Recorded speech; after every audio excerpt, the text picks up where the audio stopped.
ওমর রাদিয়াল্লাহু তাআলা আনহু চোখের পানি ধরে রাখতে পারলেন না, চোখের পানি ছেড়ে দিয়ে ওমর পর্যন্ত কান্না শুরু করে দিলেন।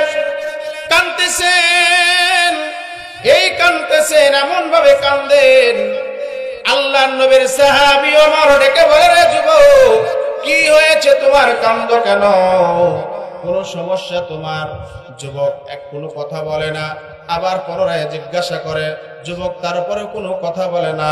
এইভাবে একবার, দুইবার, তিনবার, যখন আবার জিজ্ঞাসা করে, রে যুবক কি হয়েছে বলো, এমন ভাবে তুমি কান্দো কেন, কি হয়েছে তোমার? যুবক বলে, ওমর রে, আমি কোনো কথাই বলতে চাই না তোমার কাছে, তবে তোমার কাছে একটা জিনিস আমার দরকার। বলো কি দরকার বলো? আমি তোমার কাছে একটা জিনিস চাইবো, তুমি কি আমাকে নবীর সামনে দাঁড় করাইতে পারবে? পয়গম্বরের সামনে কি তুমি আমাকে হাজির করতে পারবে? হ্যাঁ অবশ্যই পারবো, কেন পারবো না। এবার বলে, ঠিক আছে চলো যাই। দুইজন রওনা হয়ে গেলেন, ওমর আর ওই যুবক রওনা হয়ে গেলেন। দুইজন হাঁটতে হাঁটতে চলে গেলেন। যেতে যেতে পয়গম্বরের ঘরের দরজার সামনে দাঁড়ায় গেলেন। দাঁড়ানোর পরে যুবককে ডাক দিয়ে বলেন, যুবক, এ যুবক, তুমি এখানে একটু দাঁড়াও, আমি ভিতর থেকে অনুমতি নিয়ে আসি। পয়গম্বর আমার কোন অবস্থায় আছে এই হালতটা একটু জেনে আর অনুমতি নিয়ে তোমাকে আমি ভিতরে নিয়ে যাব। যুবক তুমি এখানে দাঁড়ায় থাকো।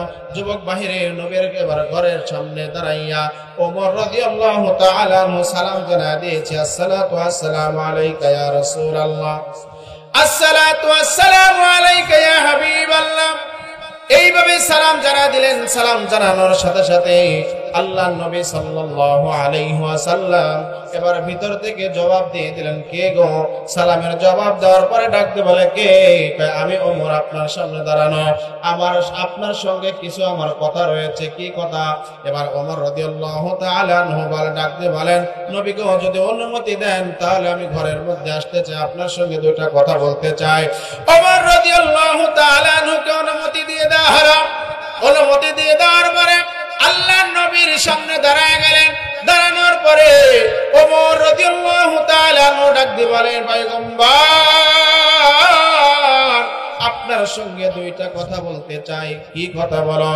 এক নম্বর কথা হলো, বাইরে একজন যুবক দাঁড়ায় আছে, ওই যুবকটা আপনার সঙ্গে দেখা করতে চায়। আর যুবকটা কি যেন বলতে চায়, কিভাবে যেন কান্নাকাটি করতেছে, কান্নার কারণটা আমাকে বলতে চায় না, স্বয়ং আপনার সামনে দাঁড়ায় আপনাকে বলতে চায়।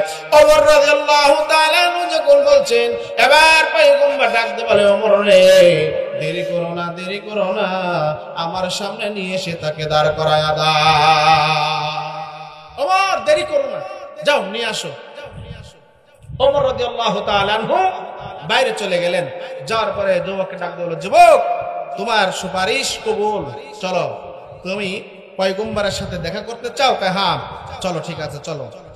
ভিতরে ঢুকলেন। ঢোকার পরে ডাক দিয়ে বলেন, নবী গো, নিয়ে এসেছি, এই যুবক আপনার সঙ্গে কথা বলতে চায়। কি কথা বলো?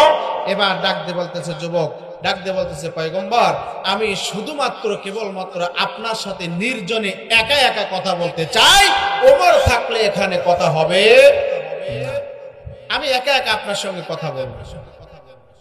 সম্মানিত হাজিরিন, আল্লাহ নবী সাল্লাল্লাহু আলাইহি ওয়াসাল্লামের সামনে দাঁড়াইয়া যুবক ডাক দিয়ে বলে, পয়গম্বর, আমি আপনার সঙ্গে নির্জনে একা একা কথা বলতে চাই, শুধুমাত্র কেবলমাত্র আমরা দুইজনে থাকবো, ওমর থাকতে রাজি নাই, ওমর যদি থাকে তাহলে কথা হবে না।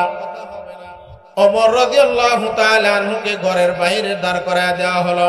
দাঁড় করায় দেওয়ার পরে এবার ওমর রাদিয়াল্লাহু তাআলা আনহু বাইরে চলে গেলেন। এবার পয়গম্বর ওই যুবককে ডাক দিয়ে বলে, যুবক, বলো কি তোমার কথা বলো। এবার যুবক চোখের পানি ছেড়ে দিয়ে কান্না শুরু করে দিয়েছেন, কান্দিছেন আর ডাক দিয়ে বলে, নবী, পয়গম্বর,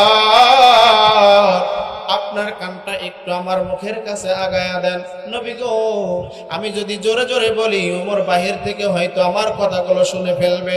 আপনার ওমরের যেই পরিমাণ রাগ, আমি জীবনে এত বড় একটা গুনাহ করেছি আর এত অন্যায় আমি করে ফেলেছি, এই কথা যদি পয়গম্বর আপনার সাহাবী ওমর যদি শুনতে পারে, তাহলে আমি যুবকের মাথা এখানে ঠিক থাকবে না। ওমরের সবচাইতে কঠিন রাগ। যতগুলো সাহাবী ছিল এত পরিমাণ সাহাবী থাকার পরেও ওমরের এত পরিমাণ রাগ আছে, যে রাগের কারণে ওমর রাদিয়াল্লাহু তাআলা যে রাস্তা দিয়ে চলতেন ওই রাস্তা দিয়ে একটা ঘটনা বলে ইনশাআল্লাহ, বাকি কথা আমি বলে যাব। ফকি আবুল্লাহ সামারকন্দি রাহমাতুল্লাহ আলাইহি তিনার রচিত কিতাবের মধ্যে তওবার ব্যাপারে একটা সুন্দর একটা কথা উল্লেখ করে দিয়েছেন।